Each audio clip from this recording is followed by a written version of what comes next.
Hello Aries, Sun, Moon, Rising, and Venus signs. Kamusta po kayo? Sana po ay nasa mabuti kayong kalagayan. Welcome back po sa Star Tarot. Kung bago kayo rito, welcome din po kayo. Thank you po sa inyong support. I truly appreciate it. God bless you all po. Tingnan natin ang mga messages po ninyo for today, Aries.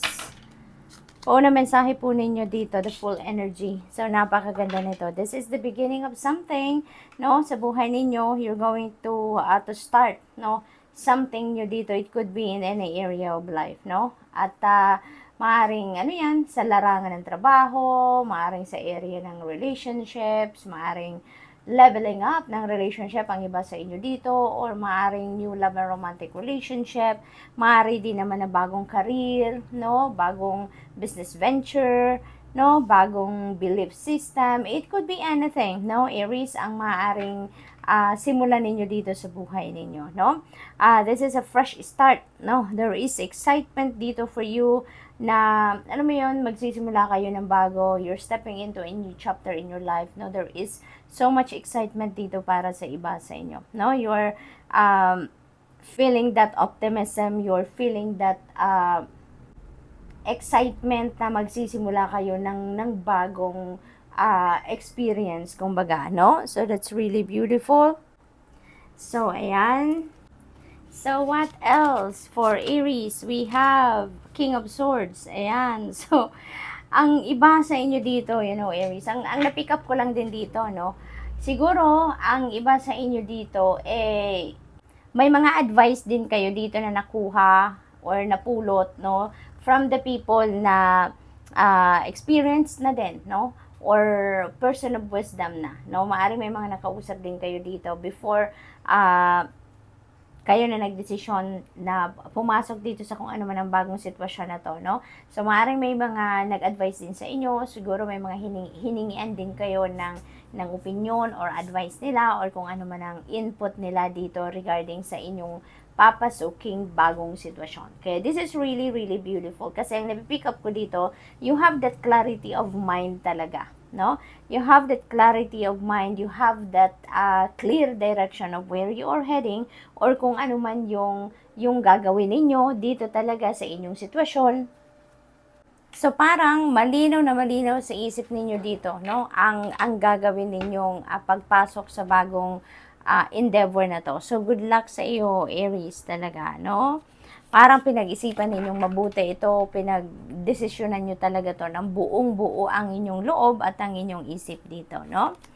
We have 3 of Swords. Ayan. So, maaring ang iba sa inyo dito, nanggagaling kayo dito sa sitwasyon na to. Maybe, nagkaroon kayo ng heartbreak, nagkaroon kayo dito ng heartache, no? Recently, or maaaring in the past, no? At ngayon, naka-move on na kayo. Ngayon, you are starting fresh na sa buhay ninyo, no? Maaaring napag-isip-isip nyo na dito, no? Na tama na. Kasi parang ano na to matagal na, no? Matagal na tong nangyari. Kung ano man ang heartbreak na to, kung ano man ang sitwasyon na to na nakasakit ng inyong damdamin, to your core, no? Mabigat, malalim ang sugat na naidulot nito sa iyo. Parang medyo may katagalan na to, no? This happened already in the past and ngayon parang binubuo nyo na ngayon ang sarili ninyo. Parang ganon, no? Parang unti-unti nandun na kayo sa healing process, unti-unti parang gusto nyo na makarating na kayo sa puntong babangon na kayo. Gusto nyo nang bumangon. Gusto nyo nang magsimula ng bagong buhay, no? Yun ang napipick up ko dito kasi wala na siyang parang hindi na to fresh, no? Yung heartache na to, hindi na to fresh. So feels like dito kayo nang galing, no? Once sa buhay ninyo naging naging unhappy kayo, nagkaroon kayo ng yung parang nadurog ang puso ninyo dyan, na-depress kayo, sobrang nalungkot kayo, na-trauma ang iba sa inyo dito sa sitwasyon na yan. Maaring sa relationship, or no, whether with your person, or whether with kaibigan, or relationship ninyo with a business partner, or relationship ninyo with a family member. So, maaring nagkaroon dito ng separation, nagkaroon dito ng ng discord, kumbaga dahil sa sitwasyon na yan. So, dinamdam nyo na yan, no? dumaan na kayo sa proseso ng sakit, no? Kaya feeling ko dito handa na kayong bumangon, no? Handa na kayong magsimulang muli. Kaya meron tayong full energy dito. So, feels like nagising na kayo dito sa katotohanan na parang tama na, enough na, no? Nasaktan ako't lahat, ngayon kailangan ko ng asikasuhin din ang sarili ko, no? Yung isip ko, yung damdamin ko, yung buhay ko in general, no? Parang ang napipick up ko dito, babangon na kayong muli. So that is really beautiful, no? Aries, yung move na yan.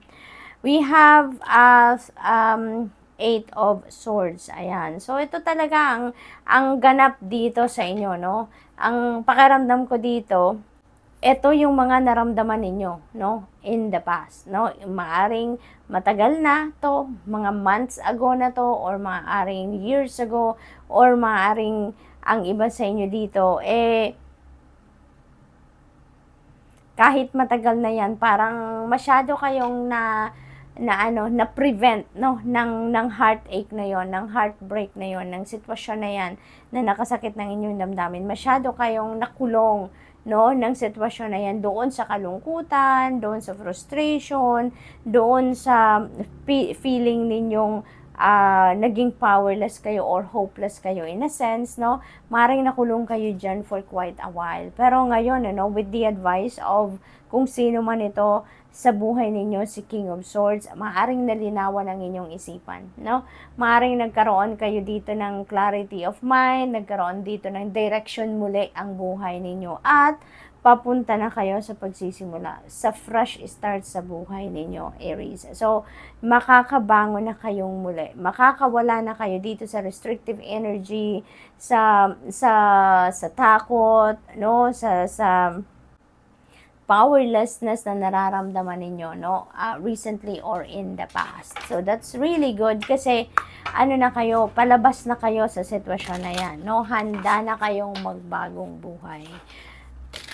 You are entering a new chapter in your life. But of course, Aries, no, sitwasyon na to, this is not going to resonate with everyone, so just take as it resonates po, okay? Final message ninyo is angel number 101. Ayan, starting over. Holy moly, ito na nga, no? Sinisigundahan nito si the full energy. Ito mga nasabi ko dito, no? Na magsisimula na kayo ng bagong buhay. Sabi dito is starting over. Ayan, so gagamitin nyo na talaga dito ngayon ang inyong spiritual power, yung inyong ang inyong willpower dito na you are moving on, no? You are moving on. At dito sa pagsisimula ninyo ng bago, dito nyo na din mai-experience, no, ang happiness once again, no? Kasi magde-decision na kayo dito na iwanan na kung ano man ang bagahin ninyo dito from the past, no? Kaya kayo magbabagong buhay na, kaya kayo handa na magsimula ng bagong sitwasyon sa buhay ninyo because of that, no? So, good luck, no, Aries? And that's all I have for you for today. Thank you for watching. Love and light. Namaste. Hello, Leo, Sun, Moon, Rising, and Venus signs. Kamusta po kayo? Sana po ay nasa mabuti kayong kalagayan. Welcome back po sa Star Tarot. Kung bago kayo rito, welcome din kayo. Thank you sa inyong support. I truly appreciate it. God bless you all po. Tignan natin ang mga messages ninyo for today. Leo, paunang mensahe ni Leo ay Two of Pentacles. Ayan. So, you are going to try to find the balance. Kasi ramdam ninyo dito siguro, Leo, na there is an imbalance na nangyayari sa buhay ninyo, no? Maaring madami kayong ginagawa, marami kayong task at hand, you have too much on your plate, so you're juggling too many things, siguro, no? Kaya nagkakaroon ng imbalance dito. It's because there are things or there are areas of life na siguro nanineglect ninyo because of that. Dahil mas binibigyan ninyo ng focus yung ibang parte ng buhay ninyo dahil siguro yun din ang kailangan ninyong gawin sa ngayon. Maring yun din ang focus talaga ninyo. Kaya nagkakaroon ng neglect sa ibang parte or kinukuha ng ibang parte ng buhay ninyo yung majority of your time, no? Yung ganon. Dito, you know, you'd be able to apply a better time management siguro. Kasi parang i-work out din ninyo ngayon na mabigyan na ninyo or mabago ang routine ninyo at mabigyan ninyo ng oras na then ang mga iba't ibang parte ng buhay ninyo because maybe you are feeling the imbalance, no? Kaya that is really good that you are heading towards pag-oorganisa, no, ng mga ginagawa ninyo, ng priorities ninyo, yung mga ganon. So, good luck po, no, Leo. With that, mas mababawasan ang stress ninyo dyan, no? Mas mababawasan ang pagod ninyo dyan. What else? We have the Wheel of Fortune. Yay! Napakaswerte ninyo sa ngayon. Leo, Wheel of Fortune. Good fortune and good luck are on your side at this time. Kaya napakaswerte ninyo dito, no? Yung mga pagbabago ito is going to be a surprise sa iyo. There is a surprise element sa Wheel of Fortune. May mga bagay dito na hindi ninyo sukat akalain na maaaring mangyayari. May mga hindi kayo ine-expect ever, no, sa buhay ninyo ay maaaring dumating, maaaring mag-unfold sa buhay ninyo. Kaya napaka exciting ng period na ito sa buhay ninyo, Leo, no? Maswerte kayo, may mga successes na maaring makamit kayo sa ngayon, no? You're heading towards positive change, no, Leo? You're heading towards positive change. Kaya, kung ano man yung mga bagay or sitwasyon sa buhay ninyo na siguro hindi masyadong maganda ang kaganapan, you know, you can expect, no, a better situation sa ngayon, no? Mababago ang sitwasyon na yan. There's going to be some kind of change na mangyayari at yan ay para sa ikakaganda ng inyong mga sitwasyon, no?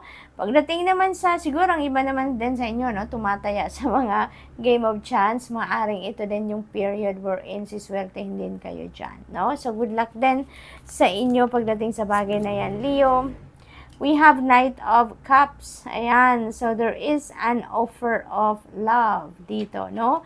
Parang love is in the air. Romance is in the air for some of you dito, no? If you are single and if you're looking for love, eto na yung swerte ninyo pagdating din sa pag-ibig kasi nandito na si Knight of Cups. Maaring someone is going to ask you out dito for a date. Maaring ganon. Or maaring parang merong ima-match sa inyo dito, no? Yun ang napipick up ko din for some of you. Leo, parang merong ima-match sa inyo dito. Siguro mga kaibigan ninyo or kamag-anak ninyo, mga ganon, ano? There is also some kind of,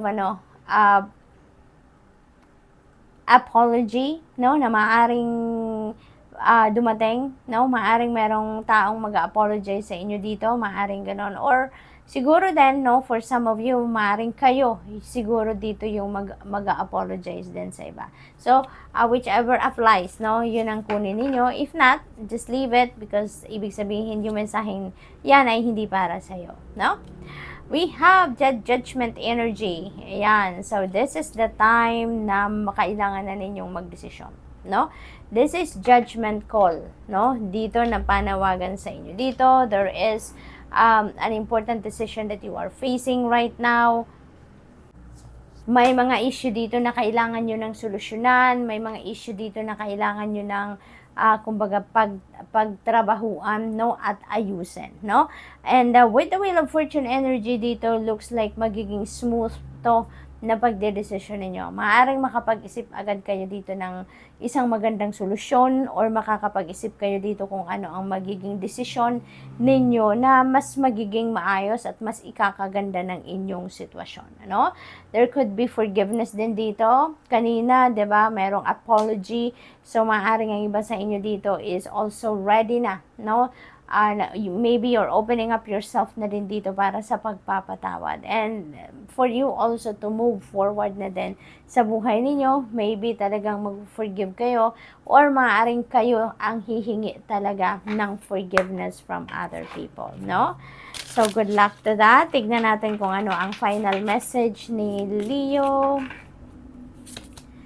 Yung angel number ninyo ngayon is angel 1441. Ayan, 1441. Ayan, there are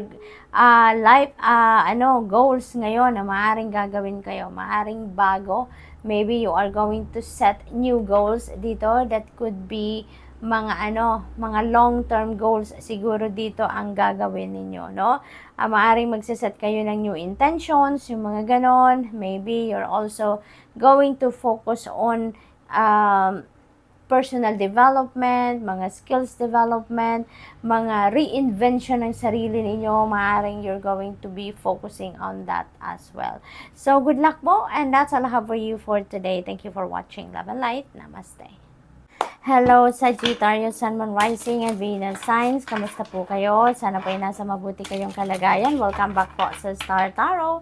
Kung bago kayo rito, welcome din kayo. Thank you sa inyong support. I truly appreciate it. God bless you all po. Tingnan natin ang mga messages ninyo for today, Sagittarius. We have the Lover's energy. Ayan. So, there is dito, important decision na maaring gawin ang iba sa inyo dito sa Sagittarius. Maaring that is what your situation is asking for, no? Yung ninyo, yung decision regarding relationships, no? Maaring sa love and romantic relationship ito related. Maaari din naman na ito ay relationship ninyo sa inyong katrabaho, kaibigan, kapamilya, maaaring along those lines, no, yung kailangan ninyong pagdesisyonan dito. And also, if you are single, no, if you are single and if you are looking for love, this is also the period wherein maaaring makilala mo na dito yung inyong twin flame, yung inyong potential na maging jowa, yung gano'n, maaaring may love connection dito na mabubuo between you and another person, a new person sa buhay ninyo na dadating, maaaring gano'n.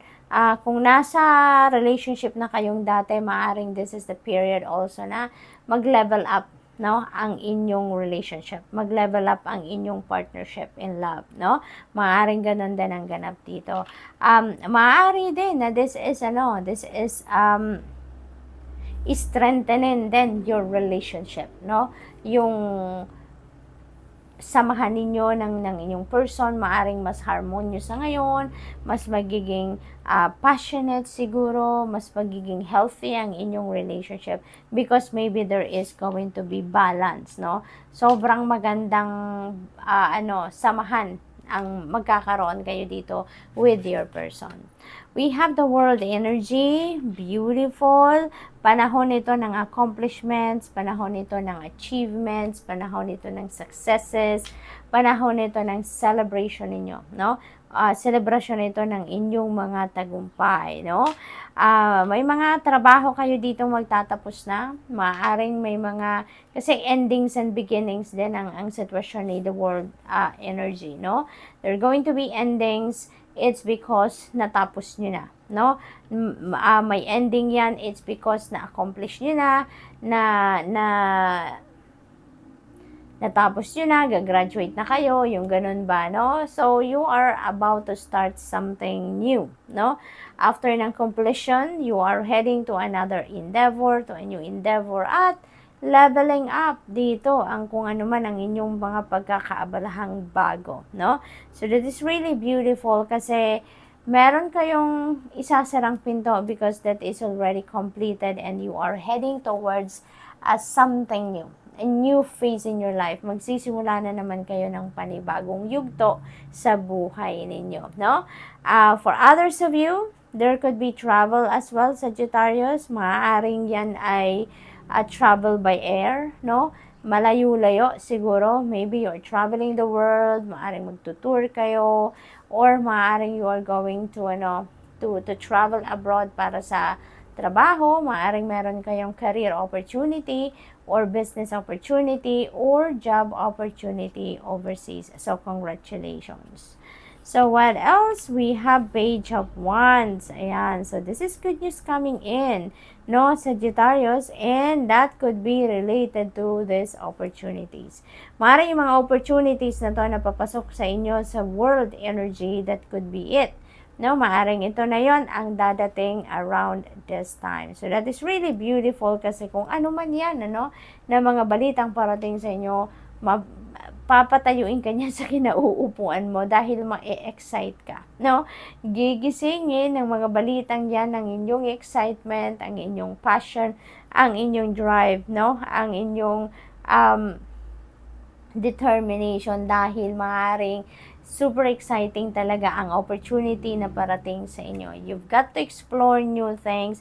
You've got to explore the world. Siguro, no, yung mga ganong tipo na nabalita, no, or opportunity ang dadating sa inyo dito. Kaya good luck po.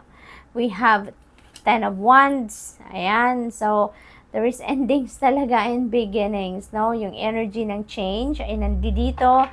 Kasi dito naman sa 10 of Wands, no, this is also about endings and beginnings. So definitely, katulad ni the world energy, there are endings and beginnings. Binalikan ko din yung world energy dito kasi parang ginaid ako ng guides ko dito na may magle-level up dito ng mga relationships, no? Yun ang na-pick up ko dito dahil katabi din niya si Lover's energy, so definitely dito merong mga ikakasal siguro, no? Some of you are going to get married soon or maaaring may naririnig akong 10 days, no? So maaaring you are, some of you, no, Sagittarius dito, maaaring you are getting married in 10 days, no? Or maybe you're going to travel, no, to where you're going to marry in 10 days. Yun din ang na-pick up ko din. So, maaring ganon ang ganap for a few of you, no? So, may kakasal, may magla-level up ng inyong relationship dito, maaring magsasama na kayo sa isang bubong and you're going to start your own family, no?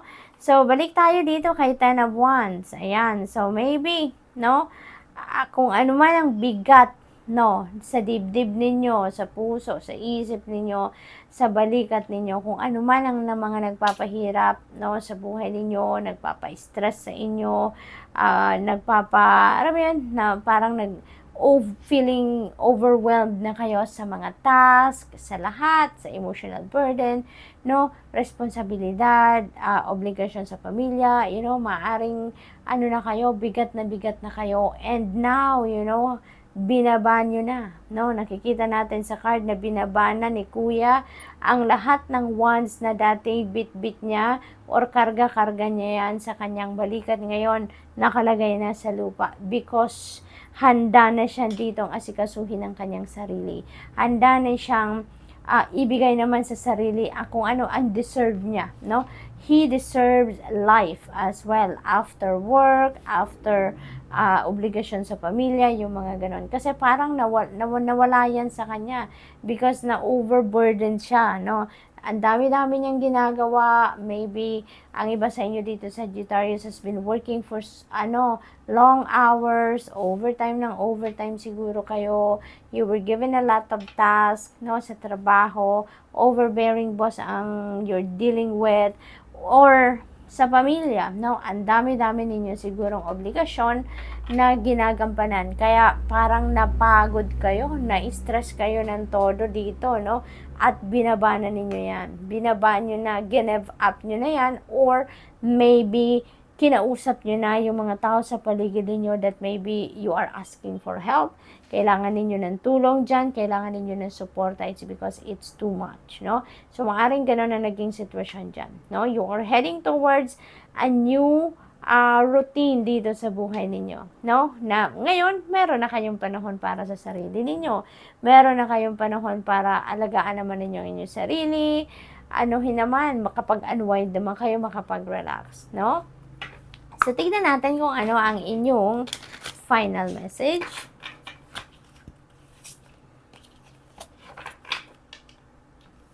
Ang angel number ninyo ngayon, yeah, ending talaga to, 9999, no? Number 9 resonates with endings, no? At kapag merong nag-i-end, talagang merong magsisimula, hindi ba? Kapag merong nagsasarang pinto, merong magbubukas. Kaya ito na yon, no? Very strong energy ng 9, ng endings, no? Mayroon tayong 4 na 9, so definitely parang massive ending ito, no? Maaring iba't ibang parte ng sarili ninyo, na buhay ninyo ang mag-i-end dito. And with those experience ninyo sa buhay, you know, there are a lot of lessons also that you've learned, no, from these situations. Kaya with that, you know, as you move towards a different path, or as you move towards a new beginning sa buhay ninyo dito, ang dami nyo na namang baon na wisdom, ang dami nyo namang baong learnings dito na magagamit ninyo dito sa mga susunod pa ninyong mga gagawin or sa life journey ninyo na, alam mo yun, mai-a-apply nyo yan, mga lessons na yan, no? Dito sa bagong daan na inyong tatahakin. So, good luck, Sagittarius, and that's all I have for you for today. Thank you for watching. Love and light. Namaste.